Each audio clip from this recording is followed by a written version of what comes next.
লক্ষ্মী দেবী বামে করে বসি নারায়ণ, বৈকুণ্ঠ ধামেতে বসি করে আলাপন।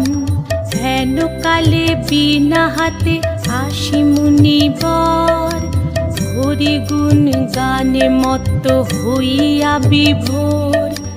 গান সম্বরিয়া উভে বন্দনা করিল, বসিতে আসন তারে নারায়ণ দিল। মধুর বাচনে লক্ষ্মী জিজ্ঞাসিল তাই, কিবা মনে করি মুনি আসিলে হেথায়। কহে মুনি তুমি চিন্ত জগতের হিত, সবার অবস্থা আছে তোমারও বিদিত। সুখেতে আছো এ যত মর্তবাসীগণ,